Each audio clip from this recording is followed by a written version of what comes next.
right? Because if God is jealous, well, I don't want to go there. Yeah, don't go there. That's an emotion, though. Don't go there. You can't be jealous. Even. Would you say that jealousy is a lower level, a manifestation of a lower level of consciousness? Yes. Yes? Absolutely. Doc? Well, there's a difference between envy and jealousy. Go deeper. That's where we're at. When you envy someone, you would like to have what they have. When you're jealous, you resent them for having what they have. And so I think, and some people say, well, that's correct, but I have the words reversed. So it's maybe just semantics. But the point is, you can be envious of what someone has. You can be envious of your children's youth because you'd like to live your life again. Jealousy, I think, gets to be a little bit more destructive because then there's a destructive wish. You're angry at them for having it. But for the panel, this is why I come back to the question of, does it take a greater or lesser level of maturity to be in a monogamous relationship? If we're talking about the concept of openness, doesn't openness require a higher level of maturity to be truthful, to be honest? If you tie in all of our shows, there are women in relationships that haven't had an orgasm and probably aren't talking about it. There are people who are living a lie. There are people who are living in relationships for the resources, for what they can get out of it. They're not being open. They're not being honest. Does it take a higher level of maturity to be in an open relationship? First of all, everybody. Mr. Bobby said what you tolerate. I agree with what he said. That's what Mr. Bobby said. Yeah, people tolerate different things. Bobby? Yeah, Bobby. So I believe I want to do if you can tolerate the open relationship, I say tolerate the open relationship. I mean, it's levels to it. That's why he said that. I kind of, Jeff, I'm gonna be way open here right now. Open up. Okay. I love my wife. I love her dearly. Is she watching? I have made no, you know me. I say that anyway. Okay, go ahead. All right. I love my wife dearly. I have made the conscious choice after having more cooter than Nickelback's drummer to go, look, this is who I want to be with because of all the other shallow shit that goes with having sex with a bunch of other women. I personally, at my age, I can look at Brandi and go, God damn, I'm going to tell you what. But I don't think... What are you going to tell me? Dude, I can't say I would tear Brandi's ass up, but I'd certainly do my version of it. Between me, I kind of try to do what Mr. Marcus do. That's just kind of my template. Yes. No, Jeff brings up a big point about maturity, because what he's saying is maturity is learning from experience. Immaturity is never learning from anything. And so Brandi, from experience. Damn. Well, I think you ask it, does it take a higher or level of maturity to be in an open relationship? And I say that it takes a higher level of maturity to be in any relationship, period. Because I think every relationship, whether you agree to be in a monogamous relationship or whether you agree to be in a fully open, I don't have to tell you anything. I think the beginning of both of those things is knowing that I have decided to make this sort of commitment, agreement, arrangement, whatever you want to call it, with you. And in order for me to honor that, I do think you have to be mature, whether it's monogamy or full on, let's get our freak on. Right. You have to honor the agreement that you made with your partner. And I think when you stop doing that, then it becomes cheating. Bobby? What you want, Brandi? Bobby? I'll tell you later. Look at God. Bobby? A good friend of mine who's featured in my book by the name of Harry Pickens told me many years ago something that I govern myself by now. He said, that which you seek purely in your heart is also seeking you. And the significance of that in the construct of this conversation is, do you really know what you want? Because if that's what you want, that's what you're going to get. Now, if you need a lot of people to feel satisfied and fulfilled, then you need to be about that. But is that really what you want? Wow. Or do you want somebody that's truly compatible with you and down with you? You got to ask yourself. Listen, Professor from England, Professor Eric, did you lose the professor? Lord have mercy. You know the British. No, you arrogant heard it. ass. You heard it. He did it. I'm blaming the engineer. Lord have mercy, Jesus. Wow. Listen. Don't blame Maroon 5 for that. That ain't his fault. That's Baby Teen Wolf. I like Maroon 5. I'm sorry. Anyway, he hung him up. And we're sorry we lost our doctor, but we got other guests on the line right now. But I really want to drill down on this maturity thing, because I was on Facebook and the sister was saying that men are not mature when they're promiscuous. They're only mature when they enter into a monogamous relationship with one person. Yeah. And I think that's women's, disagree. that's a branch of women who don't understand male sexuality. And I think we need to drill down into that when we come back. ZWMS Mornings, the show is crazy. We'll be back at 2.2. Holla! You can't be married and date at the same time, okay? That's not going to work. I don't know where someone has gotten the idea. Maybe there's some self-help book that you need to flush down the toilet. I mean, really, either you build a family or you don't build a family. If you agree to have a relationship outside of the marriage, why are you married? We're human beings. Okay, let me talk about this feeling for other people, because I hear about this all the time. We're human beings, so once in a while we have some attraction to someone else. You know, that's what movie stars are for. That's what famous people are for. That's why People magazine has decided or Time magazine, whatever magazine it is, has decided who the sexiest guy is or who the sexiest lady is. We make those decisions too. And it's a human trait to be attracted to someone else. So what? You can be married and have these flirting or fleeting attractions, but if you act on them, that's the end of the relationship. If you have feelings and you think they're serious, you need to explore those and think about why they would be serious if everything at home is going well. Maybe there's an issue that you haven't spoken with your husband or your wife about, that you've been really repressing. And if there is an issue like that, then have some courage and address that issue with your spouse and see if that doesn't diminish your feelings that you're serious about someone else. Either you have an intimacy that you build on with another person or move on to someone else.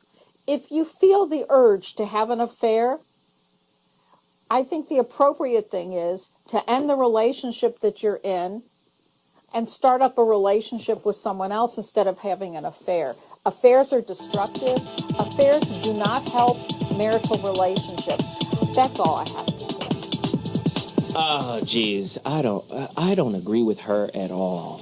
She said some pretty practical stuff, but this is what I just got a sneaking feeling that she's frigid? No.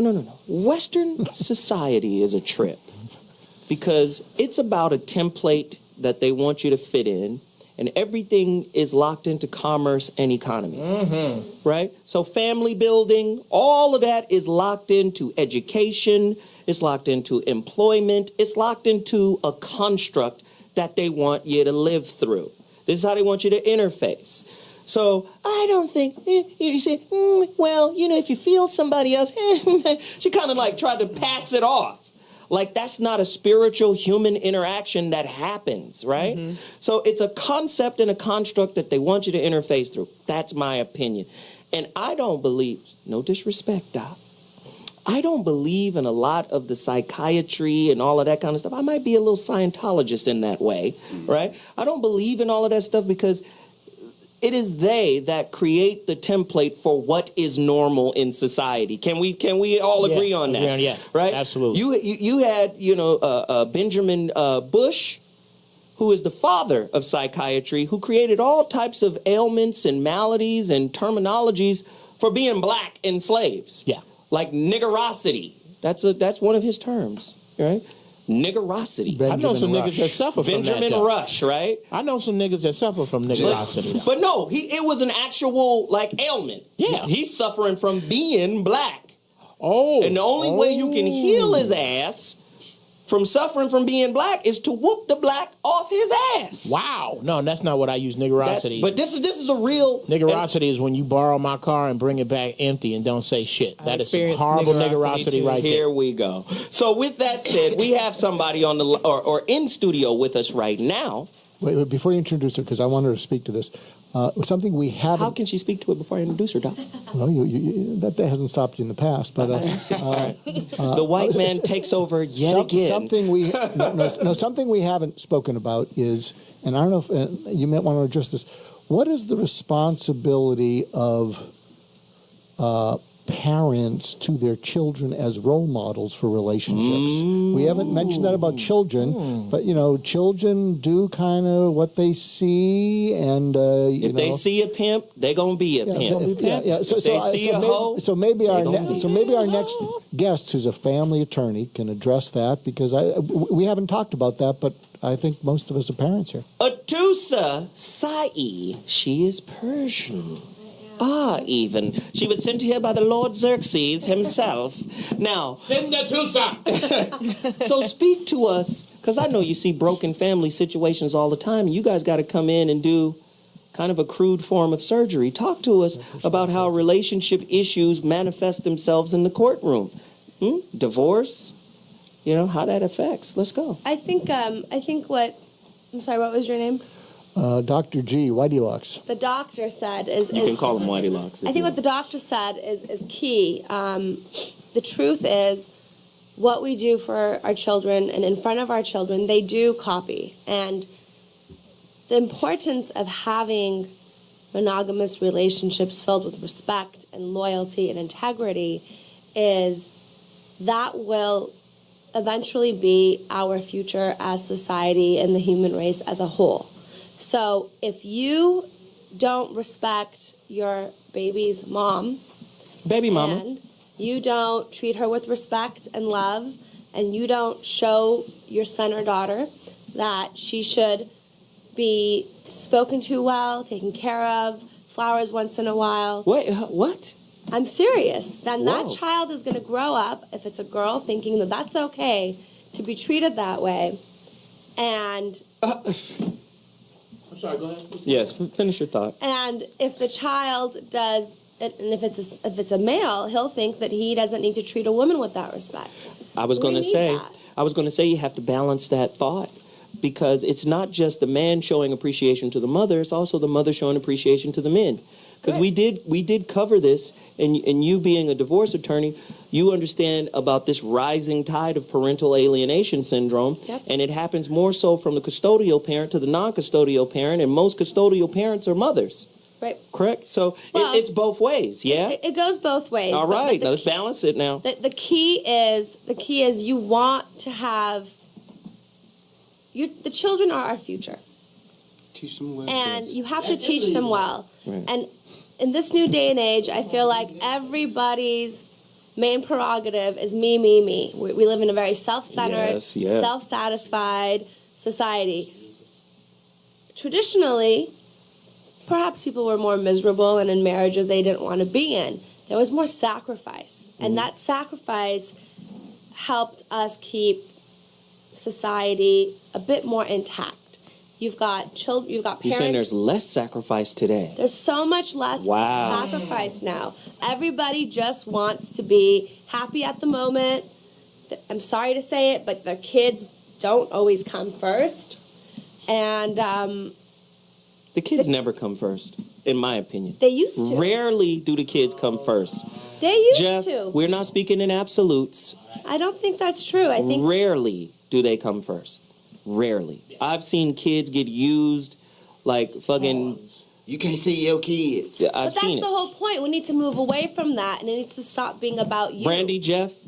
No, I mean, I was going to ask then, based on what you're saying then, and going back to our topic, so do you feel like that the open marriage, open relationships are helping the situation? Or do you think they're a hindrance? Do you think we need to move back to, because it sounds like you're more traditionalist. I am. It's true. I'm more of a traditionalist. Perhaps it's because of my background. Like, so sad I am Persian, so we do come from a very traditional background. But I think, to be frank with you guys, the more of this open relationship, self-satisfaction, it's all about me attitude, the more we're gonna destroy society. We need to start realizing it's not all about you. It's about us. As a society, it's about your kids, it's about your community, and it's not all about you getting what you want when you want it. You need to work hard, And Great point. Great point. What you know? John, What I hear her saying is, let me check. Is that what you hear her saying? I think we all heard it, Doc. But go ahead, finish.